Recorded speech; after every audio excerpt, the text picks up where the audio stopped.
A Johannesburg Metro police officer who was shot while on duty has been denied emergency treatment at Netcare Milpark Hospital. This is because the city owes a private hospital 35 million rand. The officer was transferred to Charlotte Maxeke Hospital and received medical treatment there. Joining us now is Lebogang Ndawo, SAMWU Deputy Regional Chairperson. Mr. Ndawo, I appreciate your time. Just give us your reaction. Now, the officer was reportedly turned away due to the city's unpaid debt. How could this have been allowed to happen, and who should be held responsible?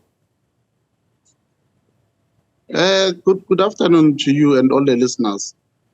As SAMWU, we are very, very angry and disappointed against the senior managers in the City of Johannesburg. Obviously, the one person is the city manager, and we are also disappointed against all the political heads because it seems like there's no political will. What happened, what you don't know, is that the officer, after being shot, he went to Hillbrow Clinic to be stabilized. After being stabilized, was then transferred to Milpark Hospital, where this issue then emerged that the city owes Milpark Hospital 35 million. And then they then transferred him to Charlotte Maxeke. While he was at Charlotte Maxeke, in that space, he was then told the surgeon will only see him after 6 hours. He was then again transferred to Albertine Hospital. So as we speak, he's in Albertine Hospital in a critical condition. So it is very sad that those that put their lives in line for the safety of the citizens, the City of Johannesburg seems to fail them when they are in need of medical care. But what we also need to highlight is that the bottom line, or where the problem starts, is corruption. The officer could not even be issued with a radio. If you know the story of two-way radios in City of Johannesburg, it comes from a long time ago. There's a case opened up with the Hawks where we complained, where there was a complainant late, SAPS case number was issued, but nothing has happened till date. So even when he was shot, he had to use his phone, WhatsApp, go to a group chat, tell colleagues that he's been shot. Those are the conditions that officers have been subjected to in Johannesburg. So just to put things into perspective, was the officer on his own at the time of the incident in which he was shot? Sorry? Was the officer alone? As in, was he not with a partner at the time that he was shot? Just to put the conversation into context. No, he was not alone. But in terms of our police procedures, when there is a life-threatening situation, you're supposed to call backup. But even his colleagues also did not have a radio. So that is where the danger of not issuing two radios are with officers, because there's no communication. So he was not alone. Mr. Ndawo, is there a correlation from what you understand between the critical condition that the officer is in at the moment and the fact that he was denied service at Milpark Hospital and obviously had to wait several hours before he was attended to? Yeah, definitely there is. Definitely there is. If you think the situation that I've just given you, it took about 7 to 8 hours. So if he could have then been assisted, we don't believe he'd be in a worse condition than he is now. We believe he could have been better. So let's talk about your conversation with the city managers at the moment. What is it that they're saying about this situation? Has it been resolved yet? Because obviously there could be other instances where police officers need urgent medical attention.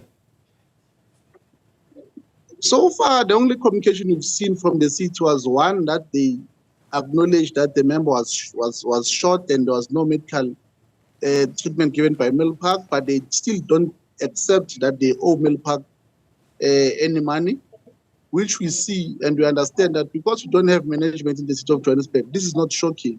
We are just a city that's on autopilot. So as a recommendation on how future cases should be treated, I mean, what sort of conversations are you having and what recommendations are you giving? We are intending to see the city the earliest, maybe Monday, so that they can give assurance what happens, because we've seen some communique that does not even make sense to us of them trying to use another hospital. It means they're going to be owing all the hospitals. The least they can do is just to pay what they owe so that our members can be covered. Because as you know, this is not the first incident. There's other ones where members had to use their medical aids, and those medical aids, once they discovered that the member was shot while he was on duty or she was on duty, they then refused to pay. So even today, the member is still attending to that debt that was created by the city. So clearly, it seems that there seem to be some challenges with the city and how they manage this. And does it have any implications on morale amongst police officers? Because if one is shot and not attended to, I'd imagine that it raises many issues. It is discouraging to the workforce. I mean, every time when you're an officer, you put on your boots, leave in your house, or you know that there's a chance you might not come back. But you believe that if there is an emergency, you can then be attended to. But currently now, how do you respond to a robbery in progress when criminals have got high caliber rifles, and you know very well that if you are shot there, you are going to be taken from pillar to post, from one hospital to another, without getting the necessary assistance? Now, we often talk about the Hippocratic Oath and the obligations that medical personnel have in treating individuals that are ill or in similar situations.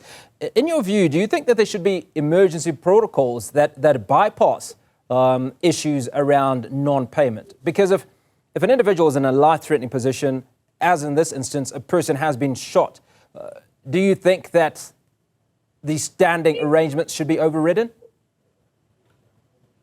Yeah, if the city has got arrangements to procure anything in an emergency, I believe it's Regulation 32, then there should be an emergency to pay this.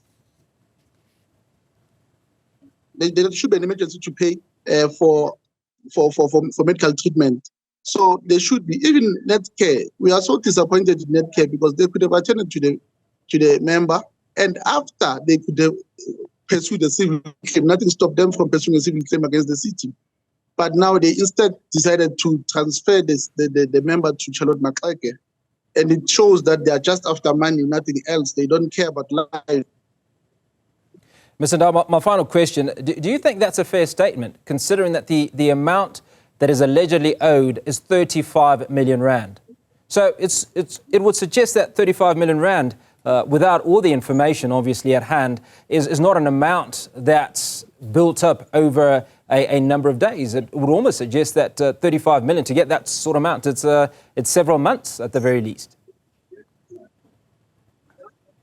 You know, unfortunately or fortunately, as shocked and traumatized as we are as Metro Police officers and SAMWU, we do not think there's a value to life. Even if the city was owing Netcare 100 million, we believe they should have prioritized the life more than the debt, because there is recourse that you can have after that treatment is done. Okay, that's where we leave that conversation. Lebogang Ndawo, SAMWU Deputy Regional Chairperson, arguing that despite the amounts that are owed, there is no recourse to lost life.